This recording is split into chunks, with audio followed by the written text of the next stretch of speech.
और मुंबई के Kings circle में अभी भी भारी बारिश हो रही है, जिसकी वजह से सड़क पर गाड़ियों की रफ्तार धीमी पड़ने लगी है। देखिए हमारे संवाददाता विनोद जगदाले की यहीं से एक ग्राउंड रिपोर्ट।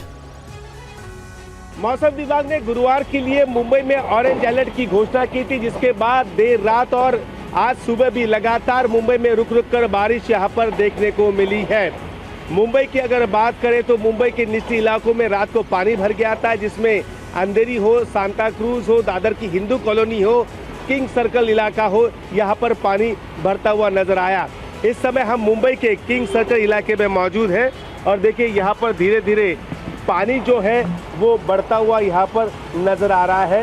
मुंबई में यहाँ पर 134 मिलीमीटर की बरसात रिकॉर्ड की गई है मुंबई शहर में, तो ईस्टर्न सबब में 164 मिलीमीटर, तो वेस्टर्न सबब पे 150 मिलीमीटर की लगभग बरसात यहाँ पर रिकॉर्ड की गई है। बीएमसी ने मुंबईकरों से आह्वान किया है कि अगर ज़रूरी काम हो तो ही घर से बाहर वो निकले।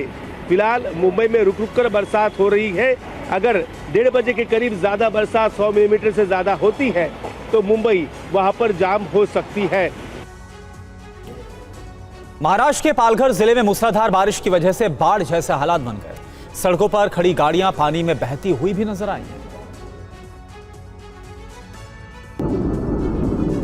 तस्वीरें पालघर जिले के वसई इलाके की है, जहां पर बारिश के बाद हालात ऐसे बिगड़े कि सड़कों पर बाढ़ आ गई। देखिए कैसे नाले के किनारे खड़ी वैन पानी के साथ बहने लगी। कुछ ही दूरी पर एक जेसीबी मशीन को देखा जा सकता है जो मदद के लिए पहुंची थी, लेकिन पानी की रफ्तार इतनी ज्यादा थी कि जब तक मदद पहुंचाई जाती तब तक ये वैन पानी के साथ बह गई। गनीमत रही कि वैन में कोई शख्स मौजूद नहीं था।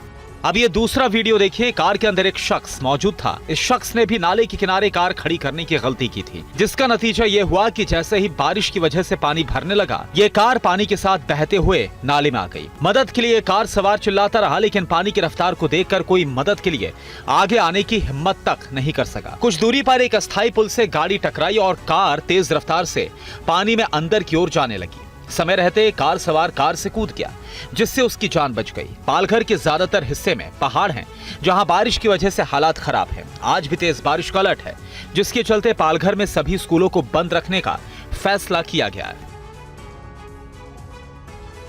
उत्तराखंड के रुद्रप्रयाग में लैंडस्लाइड के चलते रास्ता ब्लॉक हो गया, जिसकी वजह से लोगों को परेशानी हो गई।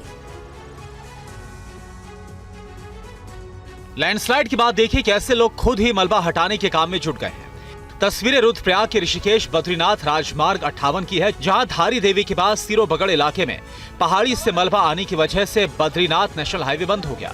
पुलिस को हादसे की सूचना दी गई, लेकिन लोगों ने प्रशासनिक टीम के आने का इंतजार नहीं किया और खुद ही मलबा हटाने के काम में जुट गए। मलबे के साथ छोटे पेड़ भी उखड़कर हाईवे पर आ गए थे। मलबा आने की वजह से नेशनल हाईवे पर आवाजाही थम गई। गाड़ियों से गुजर रहे लोग खुद ही इन बड़े बड़े पत्थरों को तोड़ने में जुट गए, ताकि जल्द से जल्द इस हाईवे पर आवाजाही बहाल की जा सके। हादसे की चपेट में एक टेम्पो भी आ गया। ये देखिए हाथीमाव रोड पे अभी पहाड़ गिरा है, देखो, और इसके चपेट में एक गाड़ी भी आ गई है। सब सुरक्षित है, बच गए सब लोग। उत्तराखंड में अगले एक हफ्ते तक बारिश के साथ साथ कई जगहों पर लैंडस्लाइड का अलर्ट है। इसको लेकर प्रशासन अलर्ट मोड पर है। लोगों से भी सतर्क रहने की अपील की जा रही है।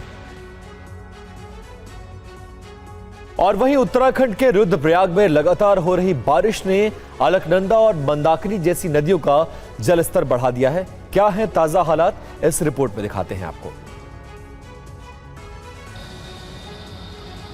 रुद्रप्रयाग में लगातार कई घंटों की बारिश ने नदियों को उफान पर ला दिया। अलकनंदा और मंदाकिनी नदियों में जलस्तर लगातार बढ़ रहा है। नदी किनारे बसे इलाकों में पानी तेजी से बढ़ रहा है। अलकनंदा के घाटों पर बने मंदिरों तक पानी ने अपनी पहुंच बना ली। निचले इलाकों में पानी घुसने का खतरा मंडरा रहा है। पर्यटकों और स्थानीय लोगों की सुरक्षा को देखते हुए जिला प्रशासन ने निगरानी बढ़ा दी। प्रशासन ने सभी संबंधित विभागों को मुस्तैद रहने के निर्देश दिए। एनडीआरएफ और एसडीआरएफ की टीमें भी तैयार हैं।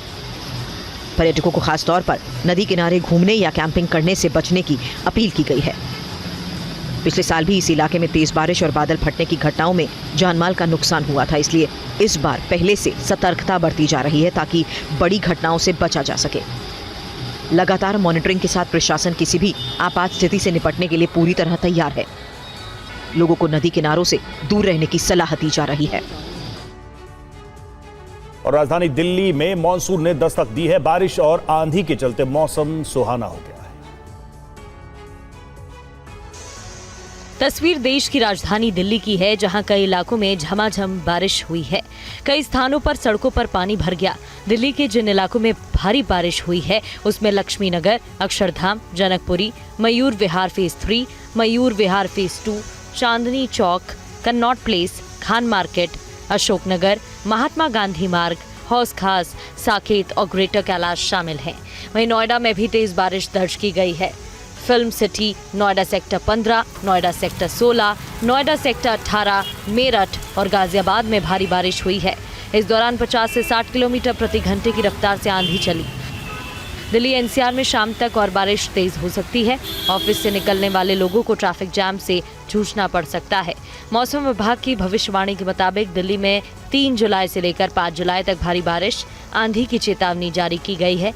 इस दौरान तेज हवाएं भी चलेंगी। इस बारिश से तापमान में कमी आएगी, जिससे लोगों को भीषण गर्मी से निजात मिलेगा। और इंदौर में मॉनसून ने एक बार फिर जोरदार वापसी की है, जिसके चलते बुधवार शाम शहर के कई इलाकों में मूसलाधार बारिश हुई। तेज बारिश से जहां एक ओर लोगों को उमस और गर्मी से राहत मिली, वहीं दूसरी ओर शहर के कई हिस्सों में जलभराव के हालात भी पैदा हो गए। मध्य प्रदेश का इंदौर देश का सबसे स्वच्छ शहर है, लेकिन ये तस्वीरें देश के नंबर 1 शहर पर सवालिया निशान लगा रही हैं। देखिए कैसे सड़क किनारे से थार गाड़ी पानी में डूबी नजर आई। अचानक हुई तेज बारिश की वजह से नगर निगम के दावों की पोल खुल गई। शहर के कई इलाके जलमग्न हैं। सड़क पर पानी भर गया। कई दुकानों के अंदर बारिश का पानी आ गया। इसके साथ ही शहर के कई रिहायशी इलाकों की सड़कें पानी से जलमग्न हैं। मौसम विभाग का कहना है कि अगले 1 से 2 दिन तक इसी तरह मौसम का रुख रहेगा। शहर में रुक रुक कर बारिश होने की संभावना है। जून के आखिरी सप्ताह में मॉनसून कमजोर पड़ गया। उसी दौरान कहीं हल्की बूंदाबांदी हुई तो कहीं सिर्फ रिमझिम बारिश देखने को मिली। लेकिन लगातार अच्छी बारिश न होने से गर्मी और उमस बनी हुई है। आंकड़ों के मुताबिक इस साल जून महीने में इंदौर में करीब 4.5 इंच बारिश दर्ज की गई है, जबकि सामान्य तौर पर जून में करीब 5 इंच बारिश होती है। मौसम विशेषज्ञों का मानना है कि इंदौर में सबसे ज्यादा बारिश जुलाई और अगस्त में होती है। एक्सप्रेसवे की कल्पना आप कैसी करते हैं? ऐसी ना कि या बिना रुके तय रफ्तार में अपनी मंजिल तक पहुंच सके, लेकिन जब रफ्तार देने वाली सड़क पर खामियां उभर कर सामने आ जाए तो क्या होगा? ऐसे ही एक एक्सप्रेसवे का हाल आप देखिए इस रिपोर्ट में। पहले बारिश के बाद की इस तस्वीर को देखिए। ताजा तस्वीर महज 2.5 महीने पहले लोगों के लिए शुरू हुए दिल्ली देहरादून एक्सप्रेसवे की है, जिसका ये हाल आपको चौंका देगा। 6 लेन का ये एक्सप्रेसवे जब दिल्ली देहरादून के बीच यात्रा समय को 6.5 घंटे से घटाकर 2.5 घंटे कर देता है, तो कौन ऐसा होगा जो देहरादून तक पहुंचने के लिए इसका इस्तेमाल नहीं करेगा। लेकिन उद्घाटन के महज 2 महीने बाद ही पहली बारिश ने सब कुछ बदल दिया है। सोशल मीडिया पर वायरल वीडियो में साफ दिख रहा है कि एक्सप्रेसवे के कुछ हिस्सों पर बड़े बड़े गड्ढे बन गए हैं, जो तेजी से इस हाईवे पर सफर करने वालों के लिए आफत बन सकते हैं। सोशल मीडिया पर वायरल इस वीडियो को देखिए, जहां यात्री बता रहे हैं कि गाड़ियां क्षतिग्रस्त हो रही हैं और दुर्घटना का खतरा बढ़ गया है। तेज रफ्तार गाड़ियों को कुछ लोग सड़क पर खड़े होकर डाइवर्ट करते भी नजर आए। हालांकि महंगे इंफ्रास्ट्रक्चर प्रोजेक्ट में गुणवत्ता की अनदेखी भी कई सवाल खड़े कर रही है। करीब 12,000 करोड़ के इस एक्सप्रेसवे पर लाखों गाड़ियां रोज चलती हैं।